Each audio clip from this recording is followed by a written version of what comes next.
we find a nice sweet spot between the dunes, we take out our drivers, we tee up, and that ball goes sailing up into the sky, holds there for a moment, and then...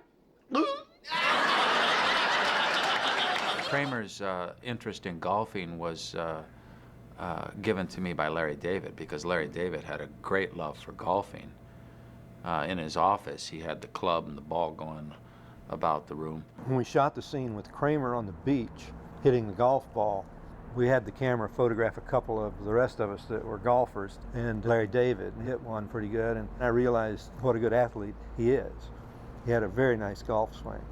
Michael, fortunately, was supposed to miss the ball a couple of times, and it was easy for him to do. But I'm not a golfer. People would see my swing on the show and go, boy, you should be golfing. I go, no. I throw the ball. I like to throw the ball. I've gone golfing with some people. They've asked me to go golfing with them, and I just wanted to throw the ball. They go, what are you doing? I says, that's my shot, go. As a matter of fact, Michael hit me in the head with golf clubs once and cut my eye in the middle of shooting. And right before we shot it, I said, are you gonna be okay with that? And he goes, don't worry, I've never hurt anyone. I swear to you, he said that. And then I got a huge shiner and a big cut right here. Oh, was a river. Oh, all right? Yeah. You all right? Oh, yeah. I'm not all right. When we shot that show, I had 102 fever. And I remember trying to get through that night. Was a bit tricky. Not helped by being bashed in the head with a golf club. Or a set of golf clubs, actually. The full set. What's going on over here? There's a beached whale. She's dying. Is anyone here a marine biologist?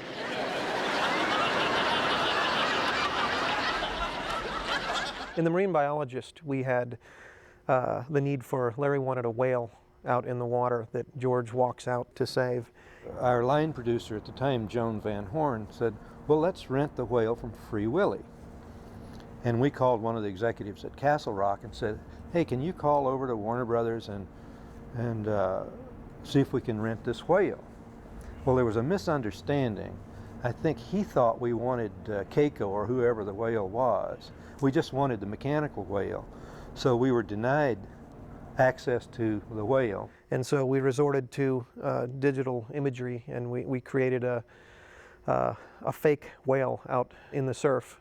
And it looked really, really good. And Larry in the mixing room saw it and thought, you know what, it looks fantastic. It looks like a real whale, but I don't think we need a whale. I think just having him marching out there into nowhere, out into the ocean is better. And after 30 hours of digital work on the whale, the whale sunk to the bottom and never did see the whale.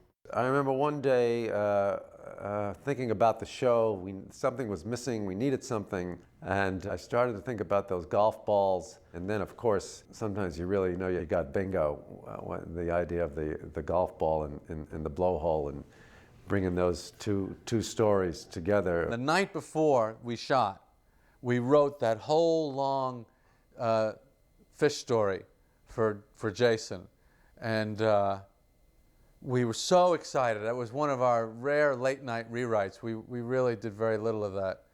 And I remember Larry and I having a real laughing fit writing that speech. Larry came over, he said, you're a quick study, right? And I said, yeah, what do you need? He said, I got an idea. Can you handle like a page monologue? I said, yeah, probably, sure. He said, you won't be afraid to try it just in front of the audience because we're not going to be able to rehearse it. I said, let's go. We were so worried that Jason was not going to be able to learn all this in one day. Of course, Jason was a master quick study. You are seeing it, it's a rehearsal. You're seeing a rehearsal in front of an audience. The sea was angry that day, my friends. Like an old man trying to send back soup in a deli.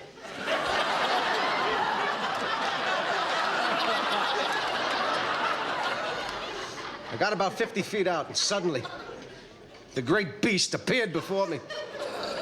I tell you, he was 10 stories high if he was a foot.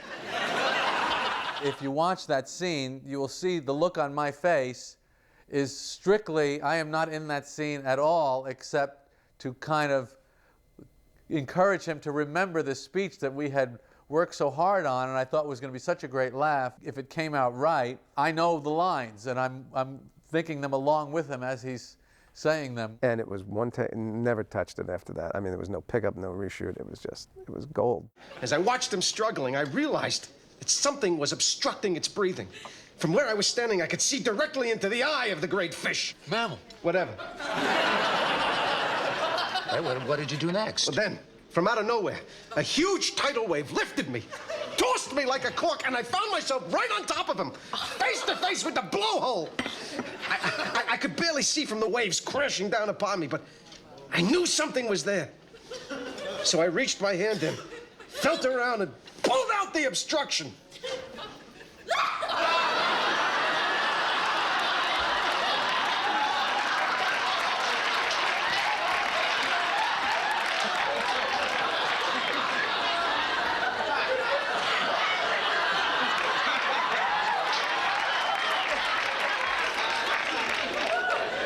What is that, a Titleist?